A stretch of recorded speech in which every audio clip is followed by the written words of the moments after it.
আসসালামু আলাইকুম ওয়া রাহমাতুল্লাহি ওয়া বারাকাতুহু। আশা করি আপনারা সবাই ভালো আছেন। মহান আল্লাহ রাব্বুল আলামিন আমাদেরকে এই পৃথিবীতে পাঠিয়েছেন একটি নির্দিষ্ট উদ্দেশ্য নিয়ে।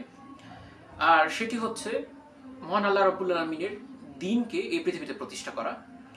যার জন্য যুগে যুগে অনেক নবী রাসূলগণ পৃথিবীতে অনেক ত্যাগ তিতিক্ষা স্বীকার করেছেন, অনেক ত্যাগ স্বীকার করেছেন এবং আমাদের প্রিয় নবী হযরত মুহাম্মদ সাল্লাল্লাহু আলাইহি ওয়াসাল্লামও এই পৃথিবীতে কালেমার দাওয়াত দেওয়ার জন্য, অর্থাৎ লা ইলাহা ইল্লাল্লাহু মুহাম্মাদুর রাসূলুল্লাহ সাল্লাল্লাহু আলাইহি ওয়াসাল্লাম, এই কালেমাটিকে প্রতিষ্ঠা করার জন্য অনেক ত্যাগ স্বীকার করেছেন।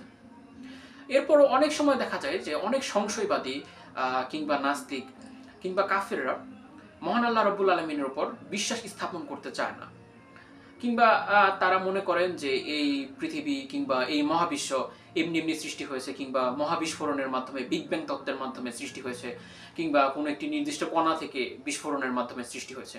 এ ব্যাপারে অনেক বিজ্ঞানী অনেক মতবাদ দিয়েছেন। যেমন উইলিয়াম স্টিফেনসন হকিং তার একটি বইতে বর্ণনা করেন যে মহাবিশ্ব সৃষ্টিতে সৃষ্টিকর্তার কোনো প্রয়োজন নেই। তো এই ব্যাপারে যদি আমরা একটু একটু গভীরভাবে চিন্তা করি, তাহলে একটা উদাহরণ দিতে হয়। ধরে নিলাম যে খুবই প্রভাবশালী একজন লোক, তার হঠাৎ করে ইচ্ছে হলো যে তিনি সমুদ্রের তীরে হেঁটে বেড়াবেন, হেঁটে তার সময় কাটাবেন কোনো একদিন সকালবেলা। তো তিনি যথারীতি তার সিকিউরিটিকে আগে থেকে বলে রাখলেন যে তিনি সকালবেলা অমুক দিন হাঁটতে বের হবেন। তো নির্দিষ্ট দিন সকালে তিনি হাঁটতে বের হলেন। কিছুদিন যাওয়ার পর তিনি খেয়াল করলেন যে সমুদ্রের বালির তীরে কেউ একজন একটি নকশা এঁকে রেখেছে। তো সেই নকশা দেখে তিনি সিকিউরিটিকে ডেকে বললেন যে এখানে কে নকশা এঁকে রেখেছে। তো সিকিউরিটি বলল যে এখানে তো কেউ আসার কথা না, আমরা খুব কড়া নিরাপত্তা দিয়ে রেখেছি, এখানে কেউ আসেনি। তো তিনি আবার সামনে হাঁটা শুরু করলেন। এরপর দেখলেন যে সেখানে সামনে একটি উপন্যাসের বই পড়ে রয়েছে। এবার তিনি খুব রাগান্বিত হয়ে গেলেন এবং সিকিউরিটিকে ডেকে বললেন যে এখানে নিশ্চয়ই কোনো মানুষ এসেছিল, নয়তো এখানে উপন্যাসের বই থেকে আসবে। এবারও যথারীতি সিকিউরিটি গার্ড অস্বীকার করলেন। তো তিনি আবার সামনে হাঁটা শুরু করলেন এবং সামনে যেয়ে দেখলেন যে বিশাল বড় একটা প্রাসাদ নির্মাণ করা হয়েছে। এবারে প্রাসাদ দেখে তিনি আবার সিকিউরিটি গার্ডকে দেখে বললেন যে এখানে তো নিশ্চয়ই কেউ না কেউ ছিল, নয়তো এখানে প্রাসাদ কিভাবে নির্মাণ হয়ে যাবে। এবার একটা বিষয় চিন্তা করে দেখুন যে একটি বড় প্রাসাদ নির্মাণ করতে গেলে আর্কিটেক্ট, ইঞ্জিনিয়ার, সিভিল ইঞ্জিনিয়ার, রাজমিস্ত্রি কিংবা ডিজাইন নকশার প্রয়োজন হয়, বা অনেক কর্মযজ্ঞের ব্যাপার রয়েছে এখানে। তো এটা কোনো সুস্থ মস্তিষ্কের মানুষ এটা ধরে নেবে না যে এমনি এমনি হঠাৎ করে একটি প্রাসাদ হয়ে গেছে। তো আপনারা হয়তো ধরতে পারছেন বিষয়টা যে আমি কি বলতে চাচ্ছি। দেখুন, একটা সমুদ্র তীরের সামান্য নকশা কিংবা একটি উপন্যাসের বই কিংবা একটি প্রাসাদ যদি নিচে থেকে নির্মাণ হতে না পারে, কিংবা যদি কোনো মানুষের সাহায্য বা কোনো সাহায্য ছাড়া তৈরি হতে না পারে, তাহলে এই যে মহাবিশ্ব কিংবা এই যে গ্রহ নক্ষত্র সহ এই পুরো পৃথিবীর কথা যদি ধরি, মহাবিশ্বের কথা ধরি, কিংবা কোনো একজন মানুষের শরীরের ক্ষুদ্র ডিএনএ, সেখান থেকে শুরু করে সকল কিছুর কথা যদি ধরি, এগুলো কি এমনি এমনি সৃষ্টি হয়েছে? মহান আল্লাহ রাব্বুল আলামিন কিন্তু আমাদের মাঝেই প্রশ্ন রেখে গেছেন, এই প্রকৃতির মাঝেই কিন্তু উত্তরগুলোকে রেখে গেছেন, আমরা কিন্তু চাইলে খুঁজে বের করতে পারি।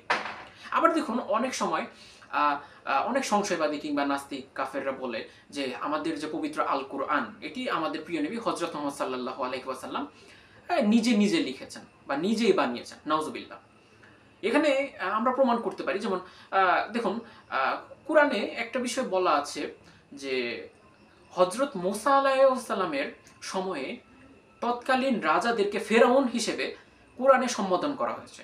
কিন্তু ইউসুফ আলাইহিসসালামের সময়ে তিনি যখন রাজা ছিলেন মিশরের, তখন মিশরের রাজাদেরকে রাজা হিসেবে সম্বোধন করা হতো, কিন্তু ফেরাউন হিসেবে কোথাও সম্বোধন করা হয়নি হযরত ইউসুফ আলাইহিসসালামকে।